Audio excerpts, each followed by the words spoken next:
Hello, adap mga kabakyard. Ito na naman mga kabakyard, oh. Ayan, oh. Ano to, tipi yan. Tipi na high-tech na tinakpan ko lang. Ayan. Ayan, para-paraan lang mga kabakyard. Silipin natin sa loob kung ano ang mayroon. Ano ang mayroon dito. Ayan, nilagyan ko ng ganito para safety siya. Ayan, oh. Kasi may nakita ako na galon na plastic. Ayan, oh, galon na plastic yan, oh. Ayan, oh, galon na plastic to. Hinati ko si mataas eh. Yung isa ginamit ko doon sa isang paitlugan. Ito naman dito. Paitlugan to mga kabakyard.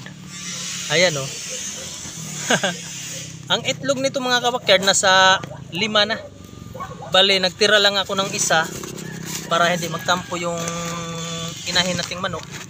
At lagi siyang mangingitlog dyan. Ayan mga kabakyard, para-paraan na naman tayo sa mga backyard natin, no? Siyempre kailangan natin takpan.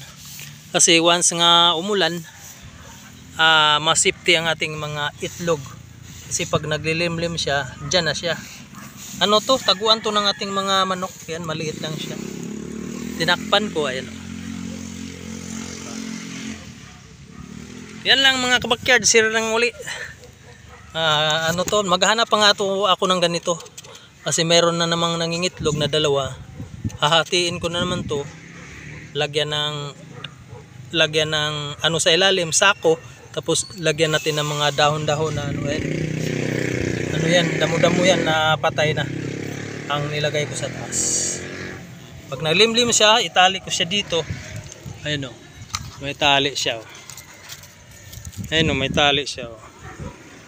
Tatali ko siya dyan. Tapos dito na siya. Maglilimlim na siya dyan. Ayan o. Diba? Para-paraan lang mga kabakyard. Sa gaya nating backyard na talagang hilig at passion natin. Ayan.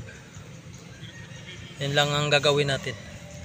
Maraming salamat. Thank you for watching. Sa mga hindi pa nakasubscribe, please subscribe sa aking malit na channel, Amel Backyard Vlogs. At salamat sa sumuporta sa aking mga tutorial tari. Good luck sa inyong mga idol sa inyong pagtatari. Maraming salamat. I love you and bye-bye.